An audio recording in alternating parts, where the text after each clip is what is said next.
1971 Bangladesh liberation అప్పుడు India Pakistan war జరిగిందనమాట.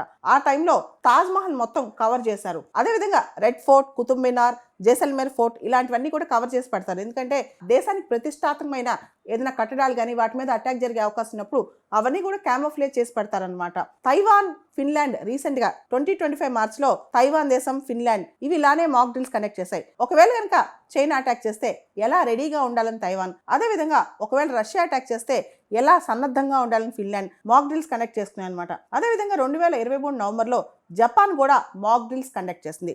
ఈ మాక్ డ్రిల్స్ అంటే ఆల్మోస్ట్ రియాలిటీకి చాలా దగ్గరగా ఉంటాయి అనమాట.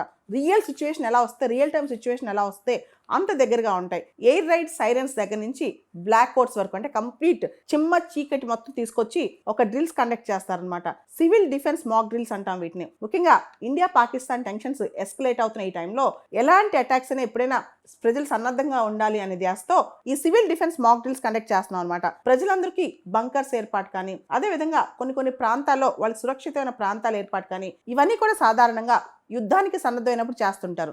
మన మినిస్ట్రీ ఆఫ్ హోమ్ అఫైర్స్ వాళ్ళు దేశవ్యాప్తంగా 244 జిల్లాల్లో ఈ మాక్ డ్రిల్స్ మే 7వ తారీఖున కండక్ట్ చేయమని చెప్పి వాళ్ళు చెప్పారనమాట. దాంతో దేశవ్యాప్తంగా అనేక రాష్ట్రాల్లో, రకరకాల జిల్లాల్లో అక్కడున్న పోలీసులు ఈ డ్రిల్స్, అక్కడున్న సివిల్ సొసైటీతో పాటు పోలీసులు ఈ డ్రిల్స్ స్టార్ట్ చేస్తారనమాట.